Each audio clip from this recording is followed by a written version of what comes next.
Hey, Travis. It's bright and dark at the same time. Hi, how are you? I'm great. I'm having a good day. How are you? Great. I'm not having a good day, I'm sorry to hear that. Yeah, you but I told me a little. unloaded on you earlier, so we're not going to talk about it on the air.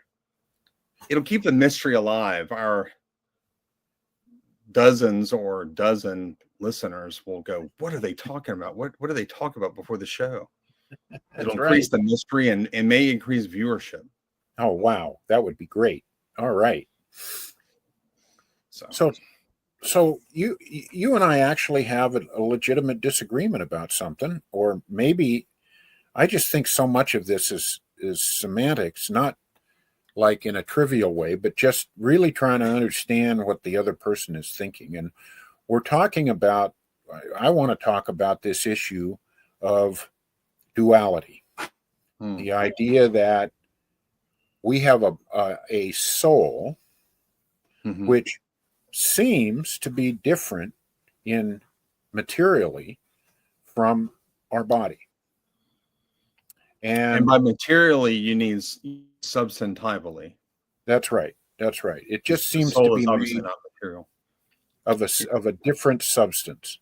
It's not there's rocks and planets and automobiles, and we can account for those with atoms and molecules and energy.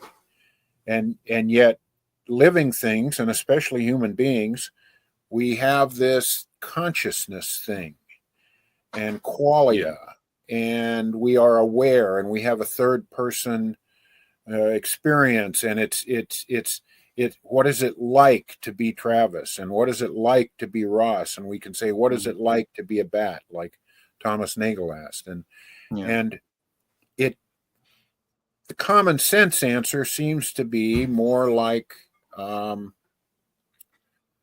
Descartes, who said there's just two different things there. There's a body, Yes. and there's a what seems to be an immaterial soul or spirit, which is responsible for the consciousness. And that's sort of my position. And I've Mhm. looked into what you are talking about. You are using the word hylomorphism, which is different. Why don't you describe what that is and how it differs from Cartesian dualism? Okay, so the Cartesian dualist says that there are two substances: an immaterial substance we usually call the soul. Some Right. modern philosophers call it mind, and then the obviously the material substance we call the body or just matter. What a hylomorphist is someone who believes that there is one substance, but that substance is a composition of form and matter. Hylo meaning stuff or matter, okay, and form or morphe meaning form or is sometimes equated with essence, but form meaning the immaterial aspect of what it means, or the immaterial aspect of an essence. Okay. And so the matter form composite that you see before you is Travis Campbell, and that just is the substance before you. And then we're looking at another substance called Ross Hoagland, who is also a matter form composite. Okay. So let me ask you some questions that aren't meant to try to trap you. They just are really puzzling me because partly I know I disagree, and partly I don't I don't get it. I just don't Hmm. get it. So is hylomorphism a material theory? In other words, is it still within the bounds of physicalism or materialism? I wouldn't call it a materialism because Aquinas, that matter, Aristotle, but mainly Aquinas, fought strongly for what he would call the immateriality of the intellect. There are things about me that are just immaterial that cannot be reduced to matter and motion. And hylomorphism just is a theory of soul. The the word substance has a very particular meaning in the Aristotelian Thomistic context, Aristotle being the chief architect of this idea. Hylomorphism even goes back to Plato. It's just a different form of, different form of hylomorphism. But the kind of hylomorphism I'm advocating for is chiefly grounded in Aristotle's thought, and then it was developed further by Aquinas. So, no, it's not a form of immaterialism. It's just a form of it's a kind of metaphysics that postulates one substance that has two components to it, matter and form. So how could we talked about this about a week ago, and I said it sounds like emergence. It sounds like there's this body that's physical, that has the shape and design and layout and form of a human being, and somehow because of that, consciousness emerges. Is that a fair way to characterize what you're saying? I would not call myself an emergentist. An emergentist is somebody who believes that we begin as matter and the soul emerges through the developmental process of the human organism. So while the soul is not there at the beginning, it will eventually emerge from some later developmental process. So how is that different than what you're saying? It sounds very similar. Because rather than saying that my soul emerges over time, my soul exists as a component of what I am. The form of me exists as a component of what I am at the moment of conception. There never was a time where I was anything less than a matter composite. If you imagine my form wholly without a body, then the substance that is Travis Campbell doesn't exist. Imagine my matter without the form, the substance we call Travis Campbell doesn't exist. So nothing else in the material world, as far as we know, does this. So what you're saying is if molecules are arranged into cells and cells into body parts and body parts into a human being, that somehow consciousness happens if those very same molecules were arranged in some other way, it wouldn't. Is that right? Are you saying that humans are the only substances, according to this theory, that is a composite of matter and form? No, because my personal view is that pretty much every animal, even from an amoeba, is aware in some way, and that level of awareness and consciousness seems to increase as the complexity of the organism increases, culminating in human beings which are more conscious and aware and able to make decisions in ways that other animals aren't. But I think my dog is conscious. I think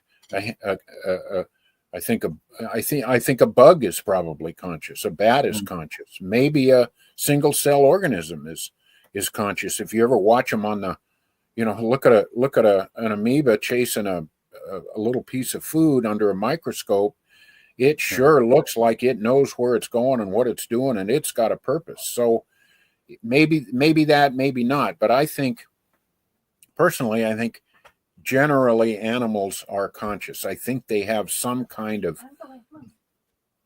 awareness that I don't see how it's explainable from atoms and molecules and energy. I think I agree with that, at least in broad strokes. I would say that every natural substance is a composite of matter and form, which would mean that most, if not all, material things in the universe has some immaterial aspect to it.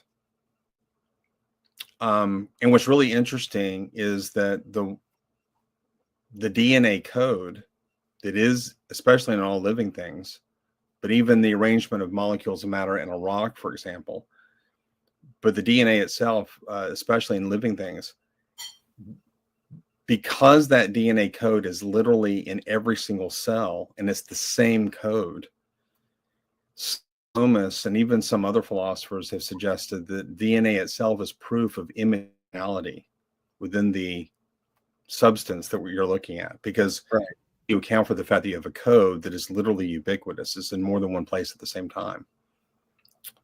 I learned that from J.P. Moreland, who leans heavily towards hylomorphism. Okay. So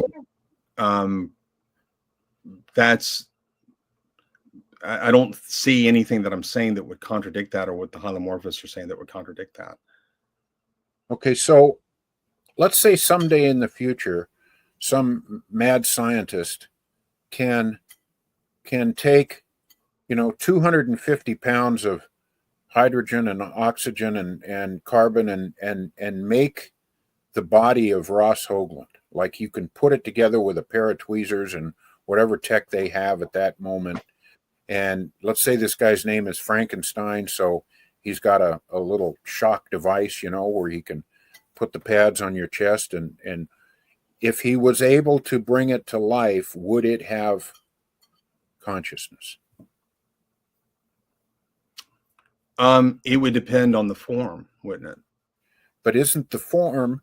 See, I'm hanging up on that word because it sounds like form means shape and arrangement and how the parts are put together. If it means something else, then then I'm not understanding it. It begins with shape, but it doesn't end there. Okay. Form, this, like Aquinas would say that the soul is the form of the body. The form also speaks to things that you can do, like capacities, like your potential. And your potential is determined by your essence. So while the essence of what I am just is a matter form composite, form is most closely associated with essence, which is an immaterial idea. So when you hear the word form, think of it in a classical sense. Not I might look at a beautiful horse and I say that's a beautiful horse. He has a wonderful shape, or that car has a beautiful shape. Uh-huh. We might sometimes speak of the form, but the form in classical metaphysics is far more than that. It's the immaterial dimension of a substance. And again, I mean, the reason the shape is what it is because of form, not in the obvious tautological sense, but in the sense that its essence causes it to have the features that it has. All the sum total of all the attributes, especially the immaterial ones, the immaterial aspects of this thing, is all wrapped up in form. So what's the difference? What's lacking in that body that's made by our future Dr. Frankenstein and a living human being that has a conscious experience, when they are identical in every physical way that we can check? Well, what might be lacking would be those essential attributes that make a human. Again, it could be, I can conceive of a mad scientist cooking up some kind of clone-like person that manifests self-awareness. In which case, if that person fit all the attributes of being human, especially the essential attributes, I would say that the two most essential attributes of a human person would be rationality and volitionality. Mm-hmm. Intellect and reason and free will. So if you remove those attributes from me, then I'm no longer me. Okay. Now, so what's the difference between the Travis Campbell speaking to you and the future, this body that I'm in right now, that this part of me? Yeah. I'm going to die one day. And so if you survive my death and you go to my funeral and it's an open casket funeral, what's the difference between what you're seeing in the casket and what I'm saying to you right now? Well, the difference is that Travis is no longer there. Okay. This is a residual This is X, as Ed Fazer says, like when I'm looking at a cat's corpse, it's an X cat. This is an X Travis. The same form doesn't inhere in this matter. And so a new substance has emerged called a corpse, and it's not the same matter form composite. Destroy the matter form composite before you, and you've changed the substance. But you just said it's not the same because you're not there. Doesn't that imply that you, your soul, your consciousness, your memories are of some different substance than the body? Well, what I meant to say, and I maybe well, I mean, and I do apologize. Yeah, maybe fair enough. No, I know. Maybe I misspoke or didn't say it rightly, and that's, I apologize for that. But what I meant to say is that at matter form decomposition, there's a substantial change. Okay, so when the form is separated from the matter, that prior substance didn't exist. So if I go, I often use the illustration of the tree outside my window. There's a dog on my window, and the sum total of its attributes is its essence, which includes the immaterial parts and the material parts. But how can there be an immaterial part if it's all matter and energy? I guess I would raise the question that J.P. Moreland seems to have raised, to say, how could there not be if the DNA is ubiquitous throughout the body of the tree? How can you have the same thing existing in more than one place at the same time, not be immaterial? I just don't see where it comes from. Well, it ultimately comes from God, of course, but I guess what you're trying to say is, at one point, did it, I guess, merge? Well, when the acorn was fertilized and it had all those genetic components to it, then the substance existed. Do you see where I'm trying to go here? Do you understand what I'm confused about? No, I'm sorry. I mean, I don't. The reason I am gravitating towards this is because a simpler view. I'm postulating substance, whereas on the dualist view, we're postulating two substances. Right. And I think that this is a simpler view. And I usually we tend to go towards simplicity over complexity whenever we can. I understand that, but that doesn't, to me, that doesn't really answer whether it just might be, in this case, two different substances. Do you believe that you, at least in some sense, are your body? Yes. So you wouldn't, but in some kind of different way. That's interesting you asked that, because I was thinking about that today. You want me to elaborate on that, or do you want to? Okay, so if I lose my hand in an accident and get a new hand, a hand transplant, nobody's going to look at me, even if they know that, and say, that's not you. I can get a heart transplant. I can get, I can go full RoboCop and get pretty much everything replaced except my brain, which we can't do that. There's so much now that we can replace, and I am still me. I can lose a body part. I can be a paraplegic. I could be a quadriplegic. I could lose all my limbs. I could cut my ears and my nose off. I could lose my eyes. And I'm still me. So this body is me, but in some sense that's different than my soul, my whatever that is inside of me is me, because that seems more permanent. It's like, lately I've been having some indigestion. I get this acid reflux, and I was thinking about that today, and I realized I get these feelings in my gut, and in a certain sense, even though that's me, I'm thinking about that's not. It's out there. It's outside of my mind, even though it's inside of my body. And that was just sort of a instinct that I had. But I realized I was thinking that way. I thought that's kind of weird. How am I thinking about my body? So I guess we're going to have a resurrected body at some point. Is it what's that going to look like? It's still going to be me.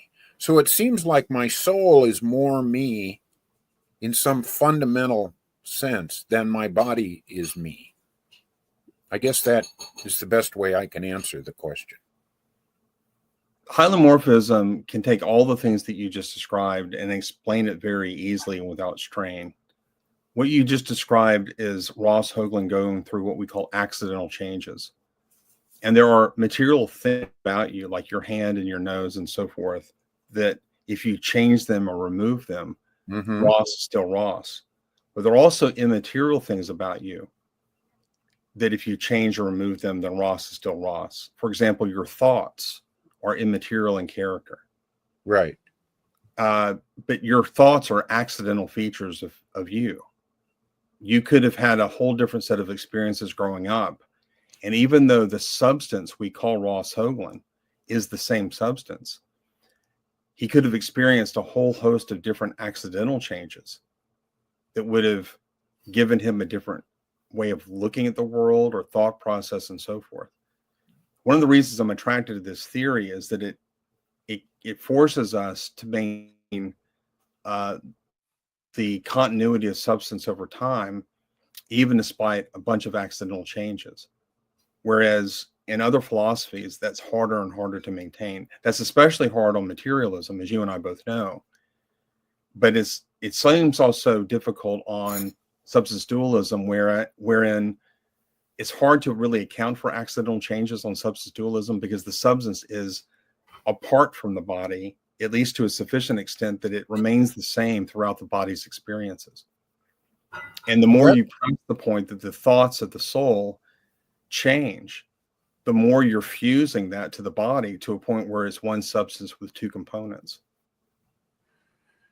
So maybe this is where I'm hanging up. We know from, I remember when I was 18 or 19, a friend of mine bought a $100 calculator. This would have been like 74 when there were no computers, remember? And all it did was add and subtract and multiply and divide, and it was $100 in 1974, right? And I was like, wow, this is the coolest thing ever.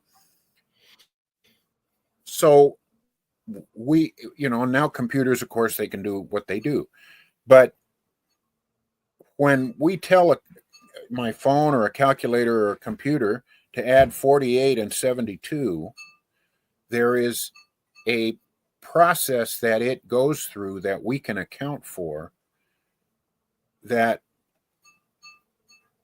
gives us the result. So when I add 48 and 72 in my head and then come up with the number, which would be 120, I think,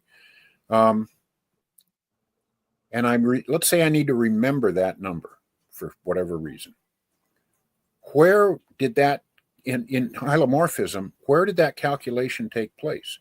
And where is that memory stored that allows me to keep that final result in my head? The calculation took place and is stored the intellect, which is immaterial. But how can it be immaterial if it comes from only material stuff? From the beginning of its conception, you always have had a material and immaterial aspect to who you are. And Adam himself, when he was created, his body was made and God breathed the soul into him, thereby creating a soul body composite and or form matter composite right there at creation. As a traditionalist, I would say that at that point, Adam has the capacity, at least as long as he has a partner, to produce of like kind creatures like himself. Each one who inherits that matter form composite nature that Adam had at creation. And so it comes from the reproductive process between Adam and Eve and all of their progeny. And since it's at the beginning, since they are matter form composites, it just makes sense that their offspring would be that as well. Now, if you press me to where I have to say, uncle, I can't do this anymore, I do have an option, and that was Thomas's option, which is creationism, the idea that God uses conception as the occasion in which to infuse the soul. Now, my problem with that, and I think you would be right to criticize Aquinas for this, is that it bumps up too close to the substance dualism that you're trying to press for. So I think that you could offer that rightly as a strong internal critique, if not a totally sound one, an internal critique of hylomorphism at just that point. Mm-hmm. But it's my traducianism and the creation story itself allows me to say coherently that we're talking about emergent properties here. We're talking about one substance that has matter and form, and that just is the substance. I guess I don't, and then I don't see how the consciousness wouldn't cease to exist with the death of the body. If it's the form of the body, then doesn't it have to stop when the body fails? Well, very good. Now, your argument works on Aristotle. Some people might argue that it works on Thomas too, but remember, Thomas elaborated and extended his metaphysical categories to answer the very point you're making. So for Aristotle, every single natural substance is a form matter composite. And for him, there is no such thing as a material substance that doesn't have form. And there's no such thing as form that doesn't exist. Okay, so you can have two kinds of form, a pure form, which is wholly immaterial, and you can have a matter form substance. The pure form that is wholly immaterial is eternal. It never came into existence. Uh-huh. The material formal component, the substance in natural things, that form is eternal too, because for all eternity, these forms have been reproducing each other. So there was never such thing as a first man on Aristotle's worldview. Okay. Now, we know that Aristotle is wrong there. Right.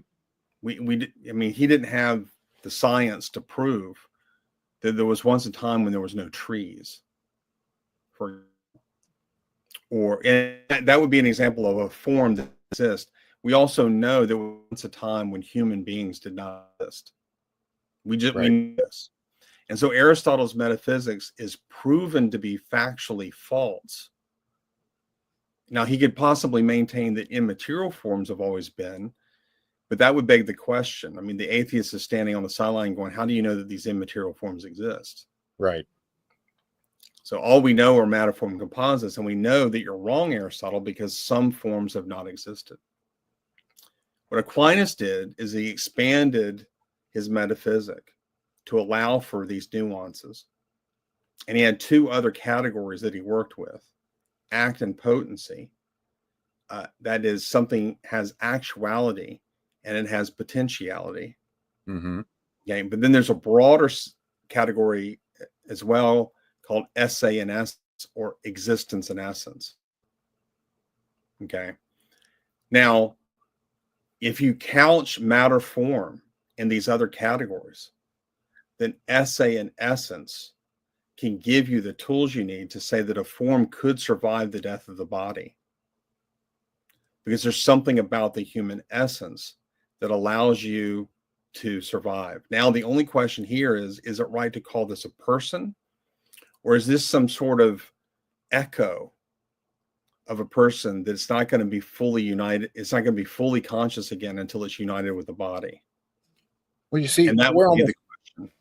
Yeah, we're almost out of time, Travis, but it seems to me you and I have talked several times, and we did a couple of shows on near-death experiences, and Mhm. it sure looks like what makes me a person, my personality, my awareness, my consciousness, my memories, my goofy sense of humor, Mhm. whatever that is, Right.